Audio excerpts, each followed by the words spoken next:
Chers amis, nous voilà maintenant dans le quartier de Karaköy. De l'autre côté de la Corne d'Or, c'est un nouvel district que nous visitons aujourd'hui. Et nous allons nous diriger en direction de la tour de Galata. Mais avant ça, le traditionnel générique.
La tour de Galata et la tour Eiffel d'Istanbul.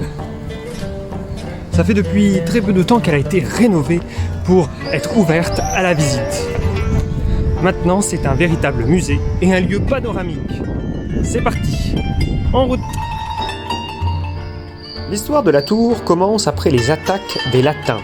Les Génois élargirent leurs frontières dans la même période et la tour fut érigée en 1349. Elle est surnommée Mégalos Purgos, ce qui signifie la grande tour. Mais on peut aussi la surnommer Christeatoris, signifiant la tour du Christ.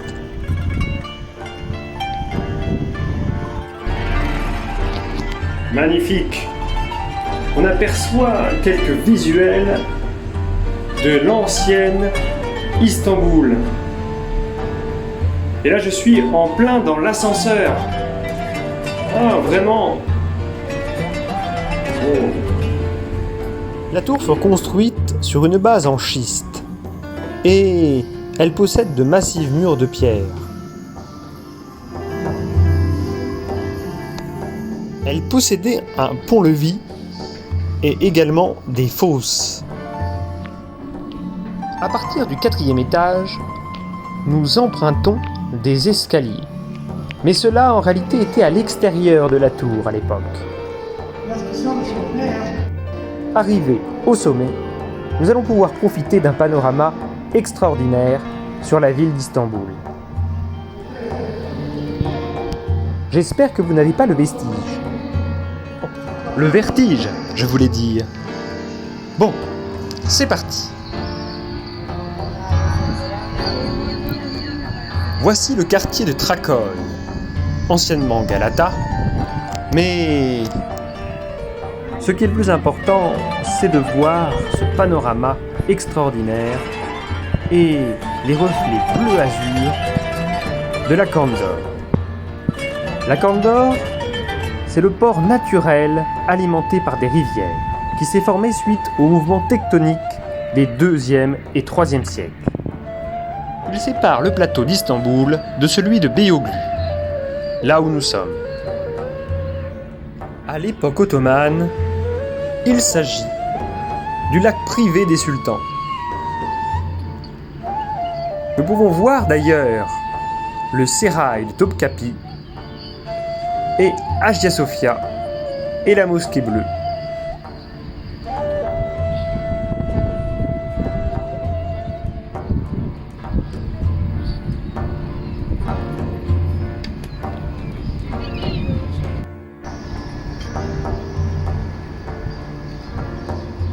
En descendant à l'étage inférieur, nous observons sur cette maquette la Canne d'Or et le Bosphore, séparant les deux mers.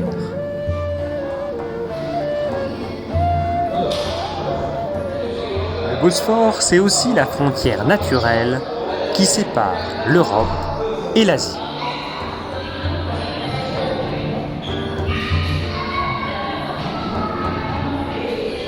Ce musée récent propose des activités ludiques et interactives. Vous pouvez dès à présent vous amuser à retrouver les différents monuments que nous avons déjà évoqués lors des différents épisodes des Chats d'Hagia Sophia.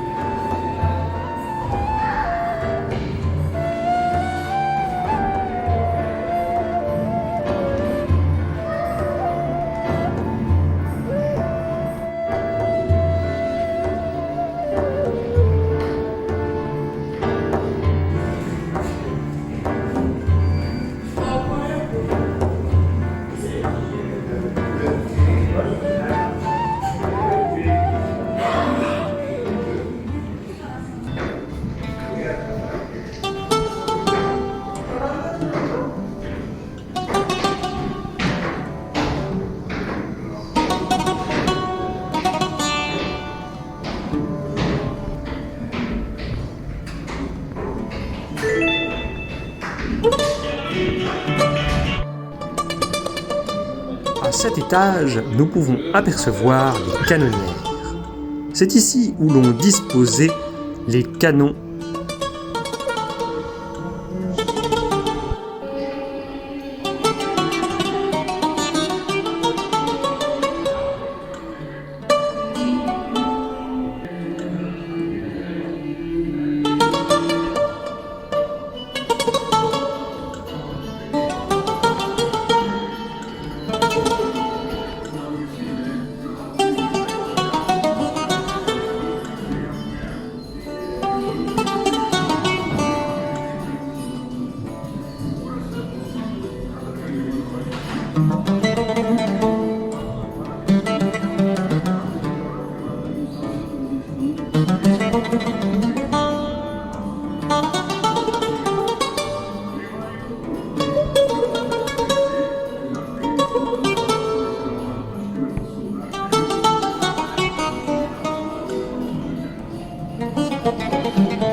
Ah, voici maintenant les chaînes de la Corne d'Or.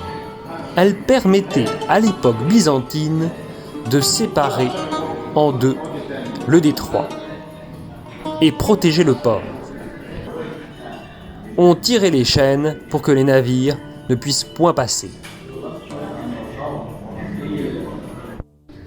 Les étages inférieurs ne peuvent être gravis uniquement par cet escalier à un sens. À l'intérieur et entre ces larges murs. Des expositions temporaires sur la photographie est également présente à un étage. Mais voici maintenant un personnage illustre. Il s'appelle Ezarfen Ahmed Celebi.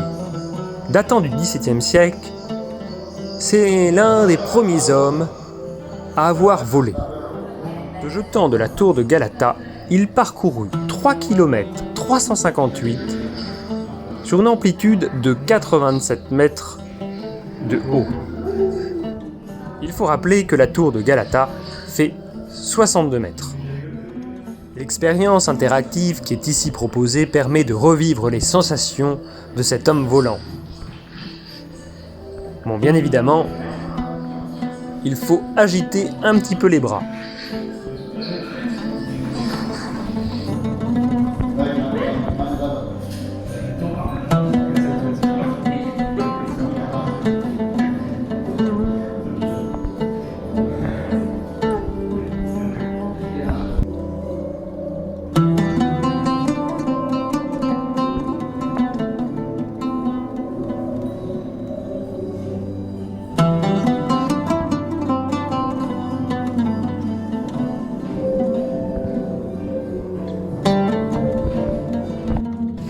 enfin, avant de quitter la tour, nous pourrons observer les répliques de certaines pièces de navigation maritime.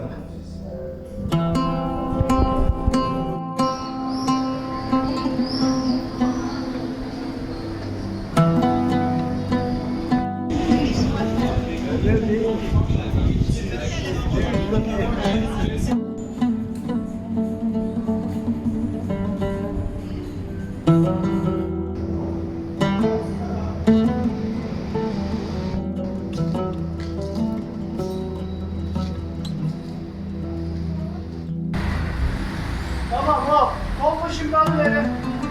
Al sahaya. Al sahaya.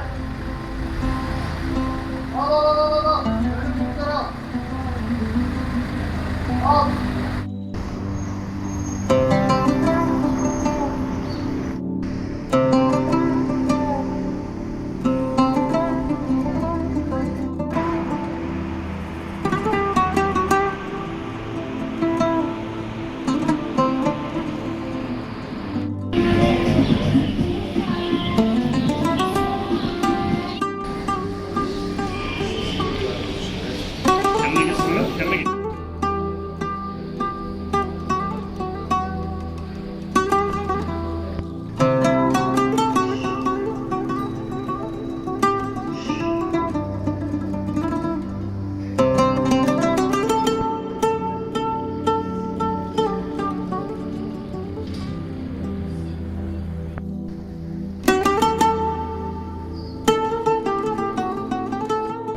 Bon les amis, je cherche les musées des derviches tourneurs, mais à chaque fois je me retrouve à côté de la tour de Galata.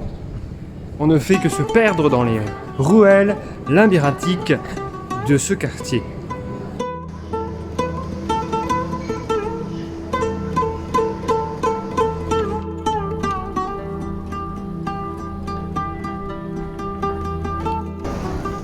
Nous allons rentrer maintenant dans la maison de l'ordre de Mevlevi. Lévi. Il s'agit d'un ordre soufi musulman fondé au XIIIe siècle par Jahal al-Endoumi, dans la région de Konya, dans l'actuelle Turquie.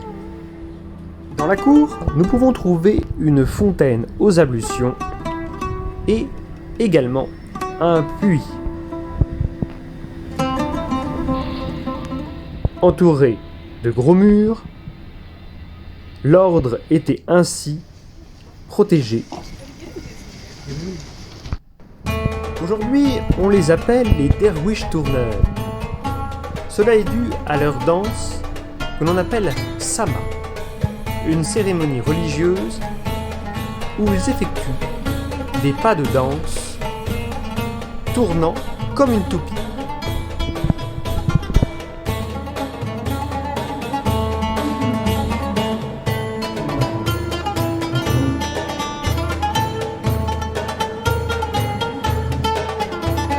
En fonction de leur rang, leur chapeau et leurs vêtements évoluent.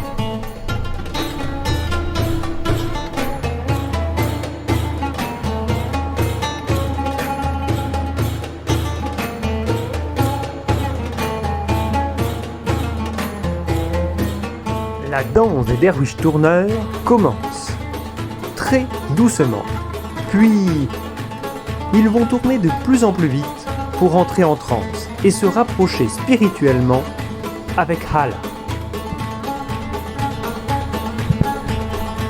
Il y a donc les danseurs et les musiciens.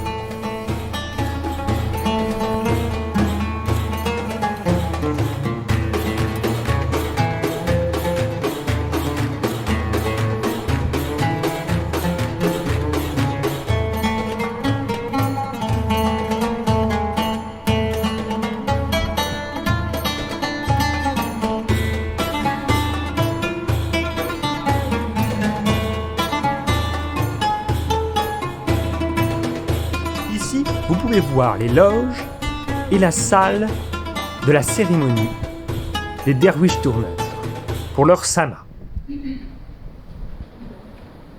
Et je vous en dirai plus mercredi prochain, car je vais assister à une cérémonie de Sama, des Derwish Tourneurs.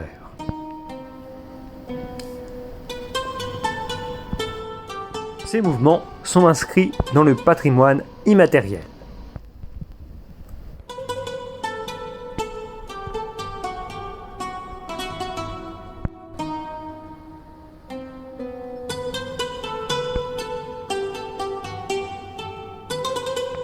À l'intérieur et tout autour du bâtiment se trouve également le cimetière. Bon, allez, sortons et parcourons maintenant les rues de Taksim, la rue principale.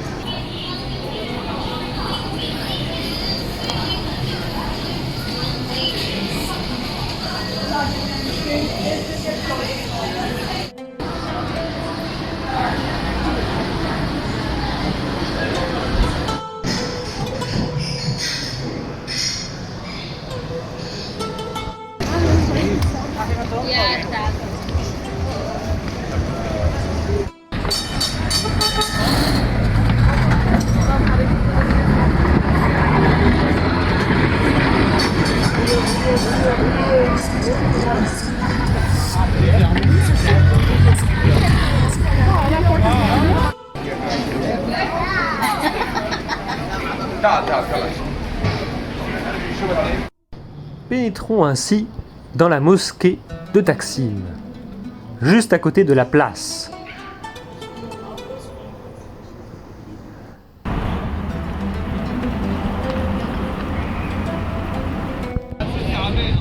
La place de Taksim est entourée par des avenues telles que l'avenue d'Istiklal, l'avenue de l'Indépendance, celle de Siraj el-Diller et le boulevard de Talar Bazi. C'est ici où se trouvait un dépôt d'eau à l'époque ottomane. Il a été détruit et c'est le parc Gezi qui y fut installé. Dans les premières années de la République, la place de Taksim, considérée comme le symbole de la République, a été décorée avec une statue monumentale de la République créée en 1928 par Pietro Canonica. La statue est construite en pierre et en bronze et le travail est financièrement soutenu par le peuple. Une de ces façades évoque la guerre d'indépendance et l'autre façade figure la République de Turquie.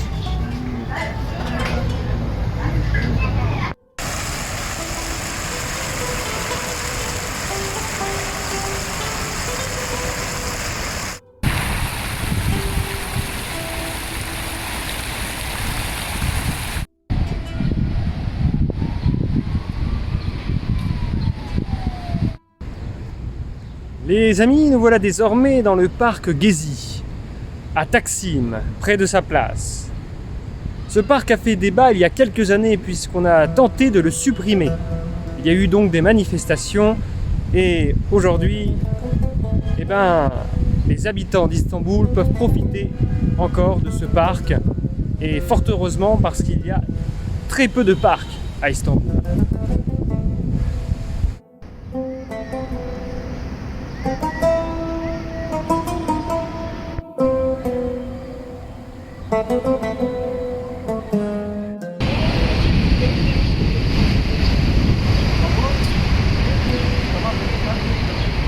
Voici maintenant le pont du Bosphore.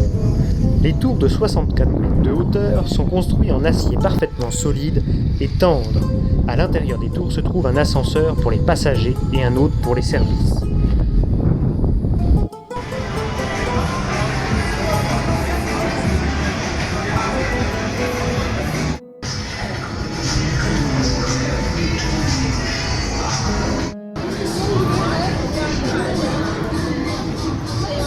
Allons, reprenons maintenant le pont de Galata pour retourner dans notre quartier.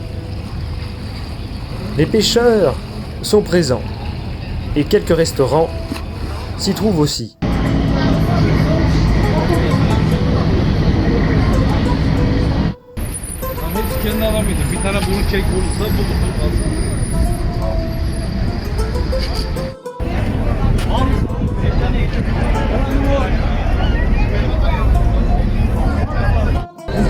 Allez les amis, nous allons maintenant traverser le bazar égyptien avec la foule traditionnelle que vous allez pouvoir découvrir.